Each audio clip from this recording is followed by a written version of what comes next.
Olá, minha gente, tudo bem? Eu sou Maria Augusta, vou trabalhar com vocês essa turma de 500 questões CESP. Eu acredito que esse nosso trabalho vai ser muito produtivo para você que vai prestar uma prova organizada pela banca, né, pela CESP, UNB, Universidade de Brasília. Nós vamos trabalhar questões de todos os níveis. Você vai observar que vamos ter questões mais simples, questões mais complexas, e você vai observar ao longo do nosso trabalho que é uma característica de todas as bancas e da CESP também, muitas vezes essa repetição de cobranças, não é? Eu digo que por mais criativas que sejam as bancas, não dá para fugir muito, por vezes, de algumas cobranças, não é, muito similares. Então, quanto mais você exercitar, mais seguro você vai estar no dia da prova. Isso é indiscutível. Por isso, resolvemos criar essa turma com 500 questões. Então, que ela seja muito produtiva para você. E eu estou selecionando questões, provas bem interessantes. Então, vamos lá. E não dá para perder tempo, não é? Então, serão 10 encontros. O ideal sempre é que você pegue o material, resolva as questões e depois, então, assista a correção comigo para que você possa se avaliar. Acertei, errei por falta de atenção, ou eu realmente não sabia isso, ou simplesmente eu não me lembrava disso, agora foi bom porque eu relembrei, não é? Muito bem, então. Então vamos à nosso primeiro material. Vamos lá? Muito bem. Eu trouxe como primeiro material, gente, a prova da Ancine. Muitos alunos eu sei que estão aí aguardando a prova da Ancine, Agência Nacional de Cinema, e é um concurso muito esperado sempre. Essa prova aconteceu no ano de 2008, não é? E eu trouxe para nós resolvermos juntos. Então vamos lá? O riso é tão universal como a seriedade. Ele abarca a totalidade do universo, toda a sociedade, a história, a concepção de mundo.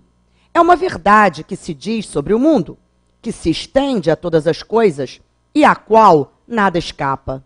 É, de alguma maneira, o aspecto festivo do mundo inteiro, em todos os seus níveis, uma espécie de segunda revelação do mundo.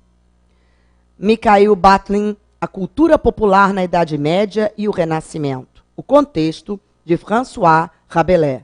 Muito bem. No que se refere aos aspectos gramaticais e às ideias do texto acima, julgue os itens que se seguem. Então, vamos a eles. Questão número 1. Na linha 1, o elemento ele tem como referente textual o riso. Deixa eu chamar a atenção de você para uma coisa. Nas provas da CESP, antes de começar a ler um texto, observe sempre as questões. Veja se são questões somente de natureza gramatical. Muitas vezes basta que você volte à linha, procure e responda. Outras vezes você vai perceber que você realmente precisa ler o texto, porque são questões de natureza interpretativa. Como o tempo é sempre um grande vilão para o candidato, se as questões não exigirem a leitura do texto, somente o conteúdo gramatical, leia só a linha a que aquela questão se refere, não é? Muitas vezes você percebe que você precisa ler. Aqui eu li porque há questão que vai envolver natureza interpretativa. Então vamos ver a número 1. Na linha 1, o elemento ele tem como referente textual o riso. Vejam bem a linha 1. O riso é tão universal como a sociedade. Ele abarca. Eu não puxei a canetinha, gente. Deixa eu puxar a canetinha aqui. Veja. É claro que o ele ali, gente, está retomando riso. Então, a questão número 1 está correta. Muito bem. Questão número 2. A correção gramatical do texto seria preservada caso a forma a qual fosse substituída pelo pronome que. Gente, olha bem. Só de você ver o a qual com crase, com acento grave, você já pensa assim, peraí. Se o a qual aí foi usado com acento grave, é porque existe nesse contexto uma preposição a. Porque se eu digo assim, quer ver? A cidade a qual visitei é fria. A cidade a qual visitei. Se você diz, usa o a qual nesta frase, você vai usar sem crase. Porque quem visita, visita alguém. Quem visita, visita algum lugar. O verbo visitar não pede preposição. Então, quando você escreve a cidade a qual visitei, você vai escrever sem crase.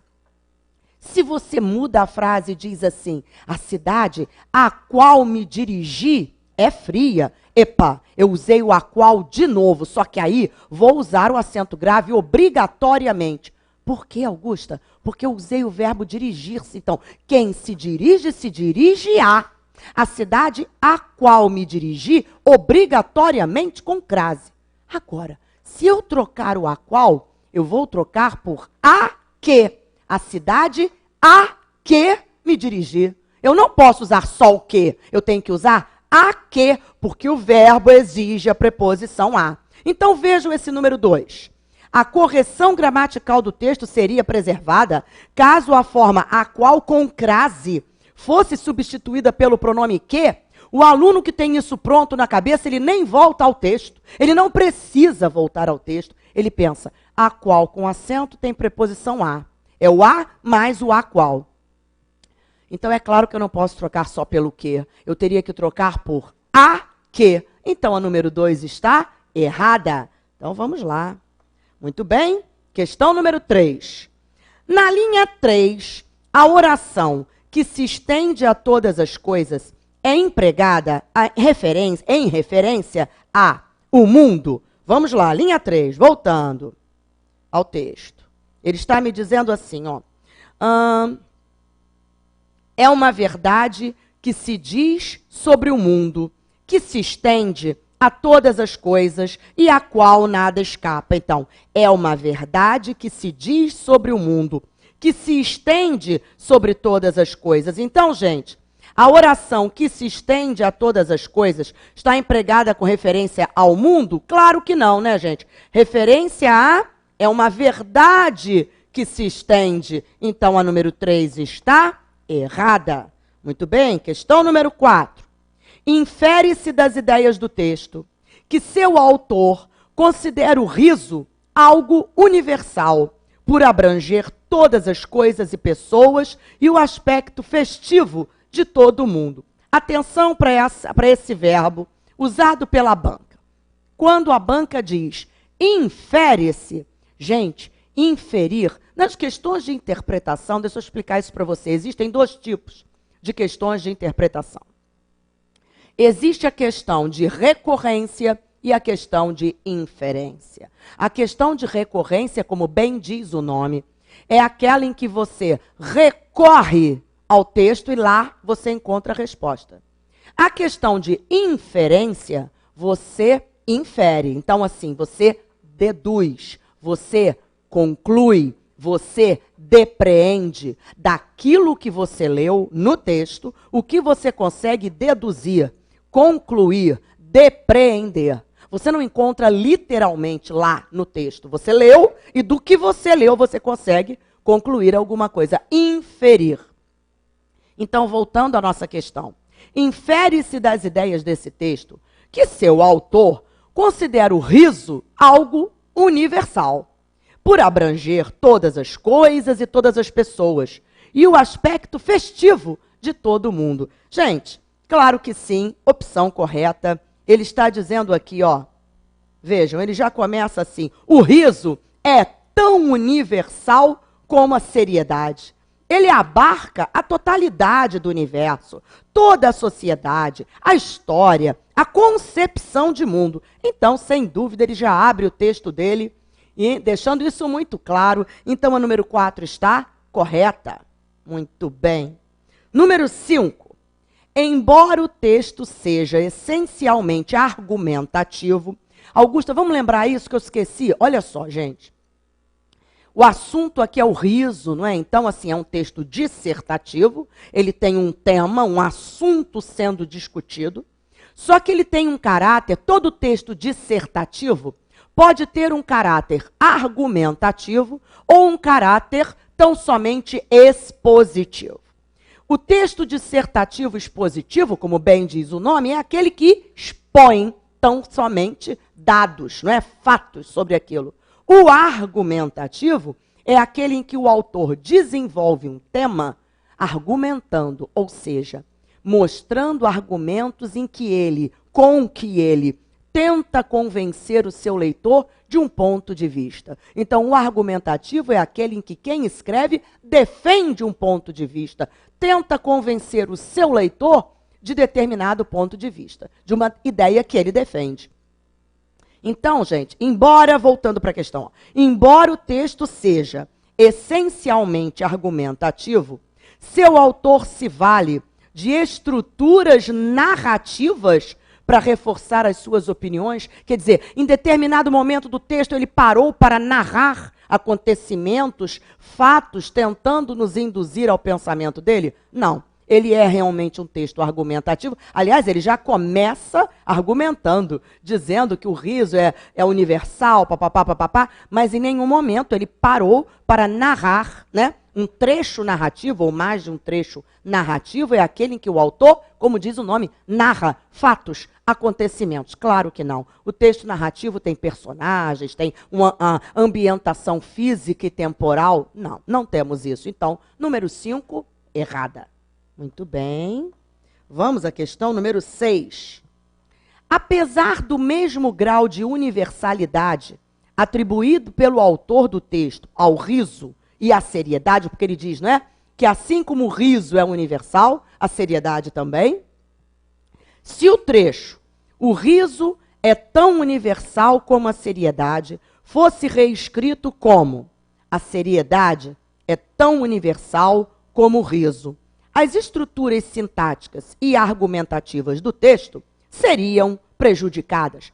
Prestem atenção ao que ele está dizendo.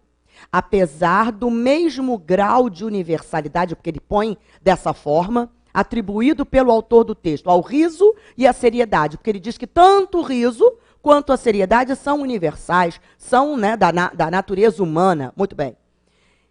Se o trecho, o riso é tão universal como a seriedade, fosse reescrito como a seriedade é tão universal como o riso, as estruturas sintáticas e argumentativas do texto seriam prejudicadas. Quer dizer, se ele igualou ali, fez uma comparação nos dois, se eu alterasse essa estrutura,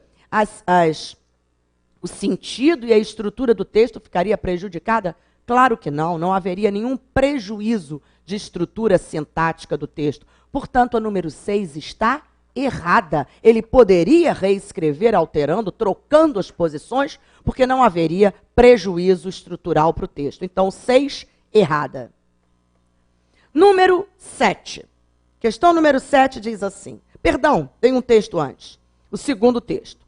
Compreende-se que a festa, representando tal paroxismo de vida e rompendo de um modo tão violento com as pequenas preocupações da existência cotidiana, surja ao indivíduo como outro mundo em que ele se sente amparado e transformado por forças que o ultrapassam.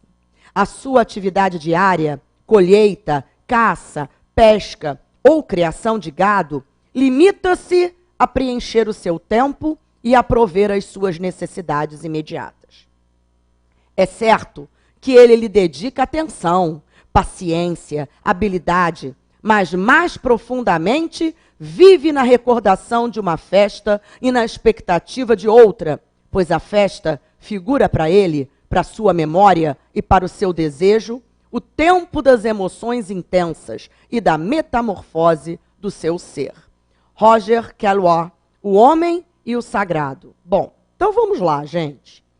Acerca das ideias, dos sentidos e dos aspectos gramaticais do texto, julgue os próximos itens. Questão número 7. No texto, o vocábulo metamorfose tem o sentido de alteração de forma, referindo-se, portanto, a características corporais. Vamos ver. Gente, vocês acham que quando ele falou de metamorfose ali, são alterações na forma, no corpo? Onde ele usou aqui metamorfose, vamos achar? Espera aí, para frente. Aqui. É certo que ele lhe dedica atenção, paciência, habilidade, mas mais profundamente vive na recordação de uma festa e na expectativa de outra, pois a festa figura para ele, para sua memória e para o seu desejo, o tempo das ações intensas e da metamorfose do seu ser. É claro, gente, que essa metamorfose do ser não é uma metamorfose no físico, no corporal. Então, número 7 está errada. Muito bem. Questão número 8. De acordo com o autor do texto, o ser humano está tão absorto na execução de suas atividades diárias que não lhe sobra tempo para o ócio, o lazer e a festa? Veja bem, de acordo com o autor do texto, o ser humano está tão absorto na execução de suas atividades diárias que não lhe sobra tempo para o ócio, o lazer e a festa? Não, ele não diz isso, veja bem.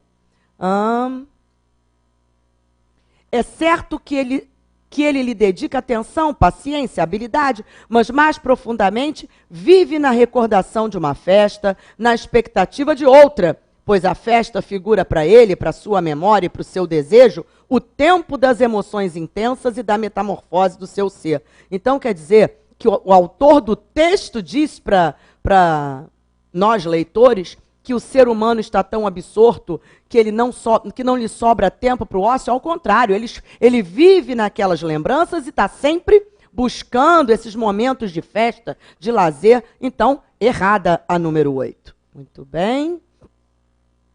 Questão número 9. O vocábulo cotidiano, essa é boa, hein, gente? Fiquem atentos a essa questão. O vocábulo cotidiana pode ser corretamente substituído por cotidiana com Q-U-O? Gente, claro que sim, correta a número 9. Existe, se você errou essa questão, porque achou que não poderíamos fazer essa substituição, existe uma lista, em qualquer gramática que você tenha, você encontra essa lista de homônimos e parônimos, né? E formas variantes. Dê uma lida nessas listinhas que são importantes. Essas aqui são formas variantes, quer dizer, a língua apresenta determinadas palavras que podem ser escritas de duas formas igualmente corretas. Cotidiano com CO ou cotidiano com QUO, né? Cota ou cota. Olha bem, essa já caiu em prova. Aluguel e aluguer. São formas variantes. Augusta, mas aluguer é forma variante de aluguel, gente. Então, temos vários. Então, pegue a gramática, dê uma lidinha nessa lista, porque você pode perder uma questão de prova porque não conhecia isso. Por exemplo, clina e crina, né? A crina do cavalo ou a clina. E existem outras tantas. Então, eu poderia, sim, trocar cotidiano por cotidiana com QUO. Então, o vocábulo pode ser corretamente substituído. Opção correta. Vamos a número 10. Questão número 10 nos diz o seguinte. Na linha 2, a eliminação da preposição com, que se segue à forma verbal rompendo, cujo significado no texto é o de afastar, desfazer, eliminar, prejudicaria a correção gramatical do período em que se encontra. Então, temos que voltar à linha e buscar lá o com dessa linha 2. Vamos ver. Compreende-se que a festa, representando tal paroxismo de vida e rompendo de um modo tão violento com as pequenas preocupações, rompendo de um modo violento com as preocupações. Ele diz que nós retiremos este com. Então, vamos retirar e vamos ler de novo. Então, vamos ler? Compreende-se que a festa, representando tal paroxismo de vida e rompendo de um modo tão violento as pequenas preocupações da existência cotidiana. Gente, eu rompi as barreiras, rompi com as barreiras. Veja bem, eu poderia eliminar esse com. E aí a questão me diz que a eliminação da preposição com, que se segue a forma verbal rompendo, cujo significado no contexto é afastar, desfazer, eliminar, prejudicaria a correção gramatical do período? Gente, não prejudicaria. Muito cuidado com essas questões da CESP, porque a CESP diz para você eliminar um elemento. Aí você vai ao texto, elimina, vê que a frase fica correta, aí você vai lá na questão e marca correta.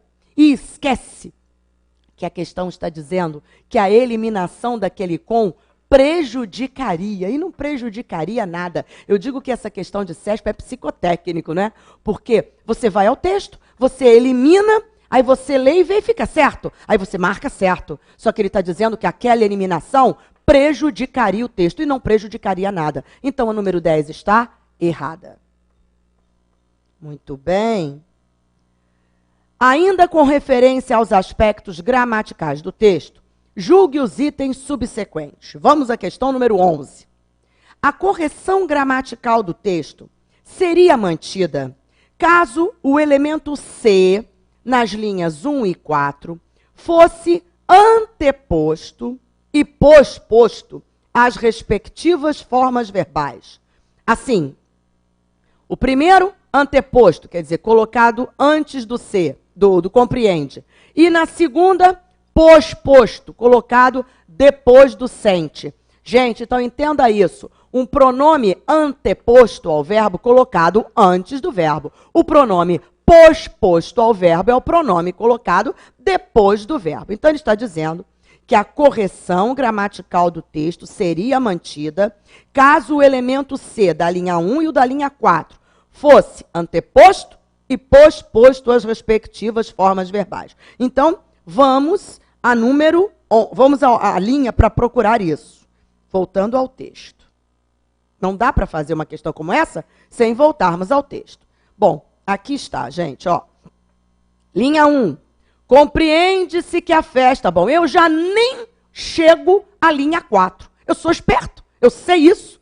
Gente, o texto está começando com compreende-se. Este se é um pronome. Como é que eu vou colocar este pronome antes do verbo?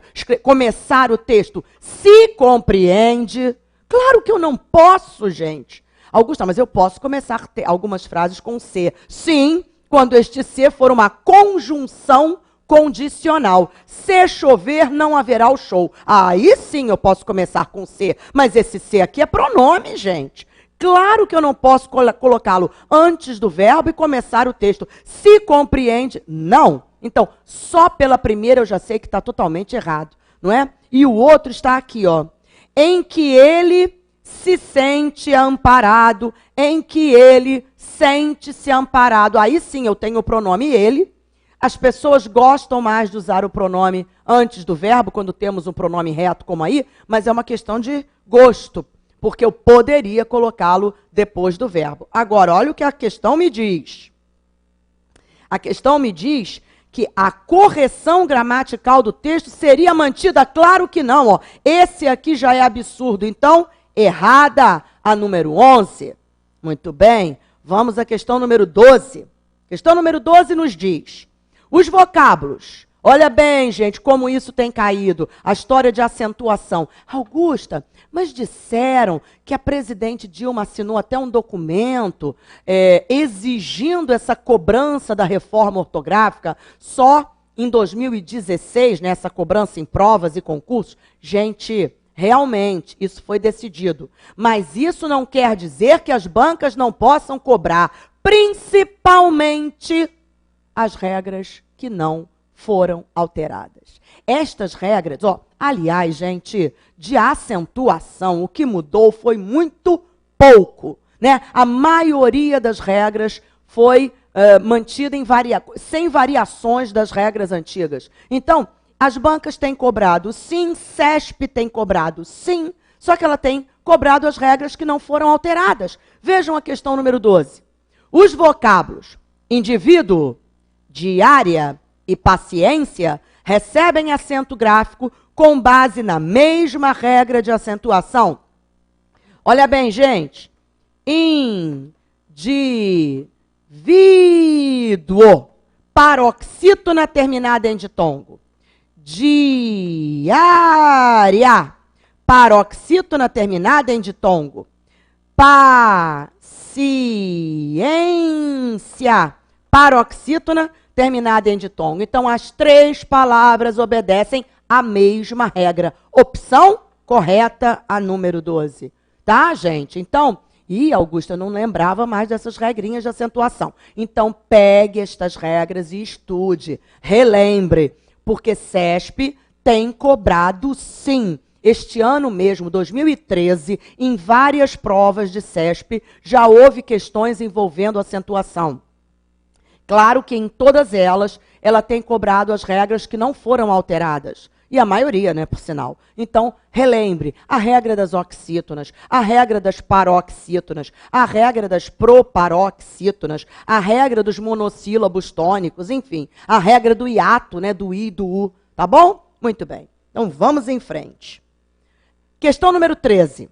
A expressão em que, na linha 4, poderia ser corretamente substituída por onde ou por no qual, sem que houvesse prejuízo à correção gramatical do texto. Essa cobrança tem sido muito comum também nas provas de CESP. Então, vamos voltar ao texto. Não dá para fazer sem voltar ao texto. A banca está me dizendo que eu poderia substituir a expressão onde por... Perdão, eu poderia substituir o em que por onde ou por no qual. Voltando à linha 4. Vamos lá. A linha 4 diz assim... Aqui está, ó.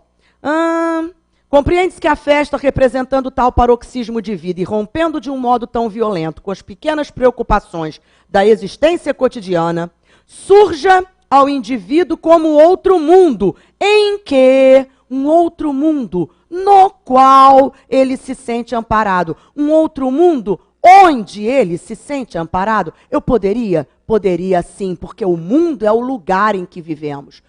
Onde só pode ser usado para lugar, hein? As pessoas têm usado onde para tudo, para qualquer coisa e dizem assim, por exemplo. Aquela época, não, a época do ano onde a colheita foi mais produtiva, trouxe muitos lucros para aquela família. A época do ano onde a colheita foi produtiva, gente de Deus, onde só pode ser usado com referência a lugar. Se eu estou falando de época do ano, eu jamais poderia usar onde. Eu teria que dizer a época do ano em que a colheita foi produtiva, a época do ano na qual a colheita foi produtiva. Onde? Jamais. Guarda isso. Onde? Só para lugar. Se eu estou falando do mundo em que vivemos, eu poderia dizer o mundo em que, o mundo onde, o mundo no qual. Então, voltando lá à nossa questão número 13. Isso.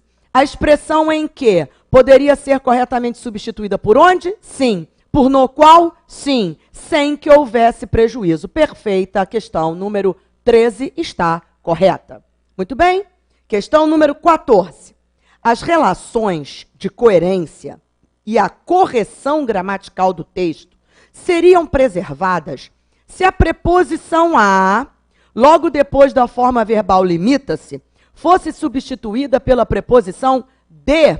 Vamos ao texto, não tem jeito. Então, ele está propondo que nós substituamos a preposição a, logo depois do limita-se, pela preposição de. Ele está dizendo que as relações de coerência e de correção seriam preservadas. Então, vamos lá ao texto. Vamos lá, não tem como fazer sem voltar e substituir, gente. Mas isso é que torna a prova cansativa? Gente, não tem jeito, né? Não dá para fazer sem voltar. Vejam. Deixa eu achar aqui.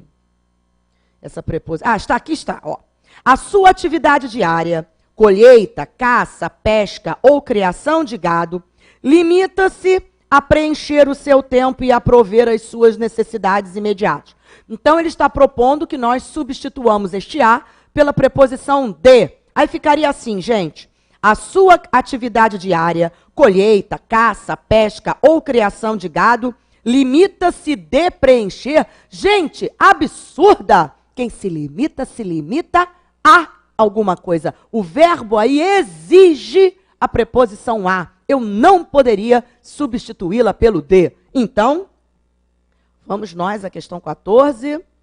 A questão 14, então, perdão. Então, ele diz que seriam preservadas a correção e as... Claro que não. Opção errada. Ok, gente? Muito bem. Então, no nosso próximo bloco, continuamos com as nossas questões. Até já.